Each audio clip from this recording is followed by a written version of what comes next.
Hello! What's up sa inyo again mga kulaping? So ako na naman ng inyong lingkod, si Buraot King, na nagsasabing Buraot man sa inyong paningin, Buraot pa rin. So for today's video nga mga kulaping, ang gagawin natin, gagawa tayo ng stand ng ating mga breeder. So bumili na ako ng breeder cage. Ang gagawin na lang natin yung stand. Bali bumili ako ng dalawa. So gagawin siguro natin 4 na breeder cage. So bali gagawa pa kami ng 2 breeder cage, tapos isasabay na namin yung stand. So ano pang hinihintay nyo? Samahan nyo na ako. 1, 2, 3, let's go! Eh bago pala ako pupunta sa paggagawa namin, hinihintay ko pa yung mga kasama ko nagagawa. Kasi hindi ko naman kayang gawin mag-isa yun eh. Tapos ipapakita ko muna yung update ng mga binuraot natin na kalapati. Kung ano nga bang lagay nila, kung nangingitlog na ba o umuupo-upo na ba. So titingnan muna natin sila, update ko muna kayo sa mga binuraot natin na kalapati. So tara!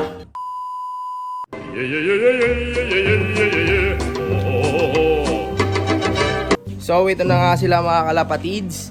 Ito yung binuraot ko kay Sir Homing. Ito na sila. So maganda naman yung katawan. Ito yung nakuha natin na stitch. Tapos yun yung hen, yung John Arden na leader line ni Homing, ni Sir Homing. So nakikita ko na umuupo-upo na sila. Yung nambabara ko na rin yung yung itong cup, nambabara ko na rin. Tapos ito naman yung update nung nakuha natin kay Sir Nap. Ito. Yan. Yung pure Basra na nakuha natin. So ito yung cup, then yung hen. So same lang din sila na umuupo-upo na rin yung hen natin. Tapos itong cock naman parang nambabara-bara ako na rin. Pero hindi pa natin sila isasalang sa breeding ngayon kasi i-condition muna natin sila. Kasi medyo yung katawan nila hindi pa masyadong bulto. Tapos itong hen na nakuha natin kay Sir Homing, medyo payat pa siya. Kaya hindi pa pwedeng pagsamahin. Pinagsama ko lang sila kasi pansamantala lang. Pero pag gagawa natin nung stand nung ito nga breeder cage natin, lalagyan natin dito ng harang na steel matting nang sa ganon hindi muna sila magsama na ganito. Lalagyan natin sila ng divider para may kondisyon natin sila na maganda. Gumanda yung katawan nila, mabigyan natin ng mga vitamins. So yan na po sila. Eto, dyan ko muna nilagay pansamantala yung ating breeder para sa ganon matignan natin.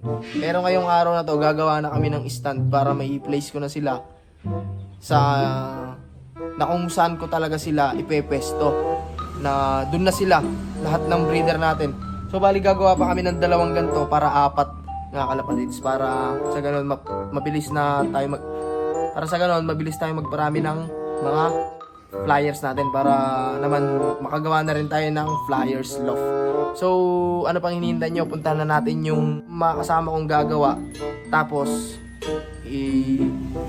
nasukat ko na yung haba, yung taas nung stand, kaya madali na lang gawin. So tara, let's go.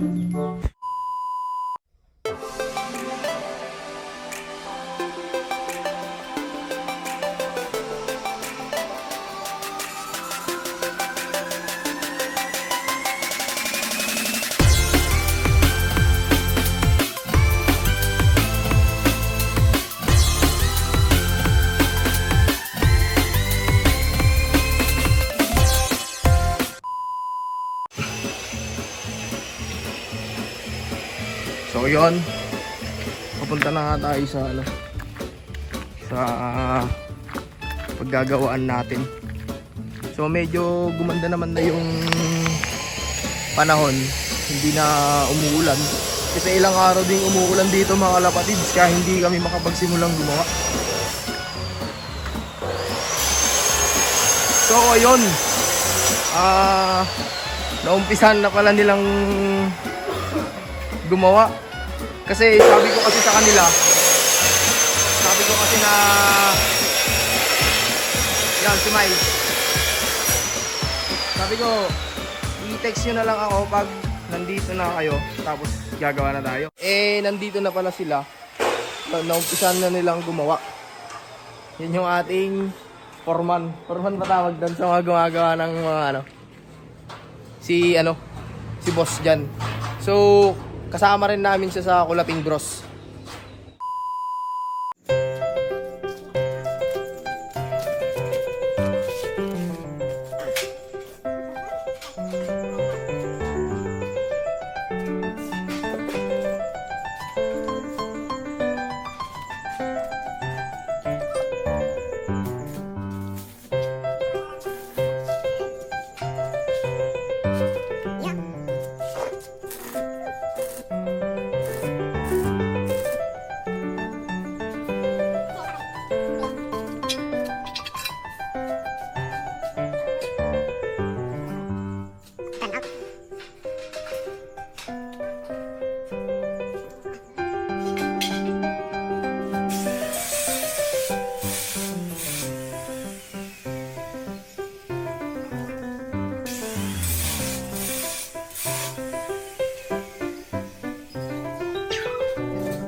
So yun nga mga kalapatids, kakain muna tayo kasi tanghali na. Kain muna tayo ng pananghalian, tapos mga alauna ba? Yan. Busy pa rin siya sa pagka-grinder. So yan, mamaya alauna babalik gagawa ulit na itutuloy namin yung ginagawa namin. So, tara, samahan niyo muna kami kumain. 1, 2, 3. Let's go!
Ha? Sige ah. Hindi ba talagang ganun yung... Ay, mas ganun pa ba? On.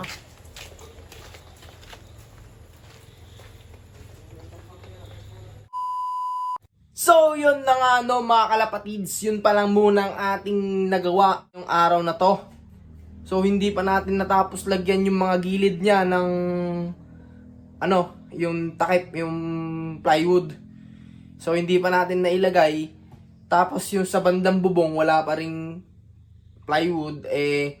Ang lalagyan pa lang natin is sa likod. Kaya, hindi na namin natapos. Anong oras na rin naman. Bukas na namin itutuloy. Tapos, i-update ko na lang uli kayo bukas kung ano na ngang nangyari sa ating stand ng ating breeder cage. Tapos, ipapakita ko na rin doon kung saan ko siya ilalagay. At, pwede na nating tawagan si Sir Homing at syempre, bisitahin niya naman yung loft natin. So, shoutout nga pala kay Sir Homing Pigeon. Basta usapang ibon, sagot ka ni Sir Homing Pigeon. So, yun nga mga kalapatids. So, yung shoutout, yung mga nagpapa-shoutout, next video ko na lang kayo i-shoutout kasi baka hindi na umabot sa sa oras natin. So, yun, ako nga pala ang inyong lingkod, si Buraot King. At nag-iiwan ng katagang, aanin mo ang kapugian, buraot lang, sapat na! So, tomorrow na lang ulit mga kalapatids. Let's go!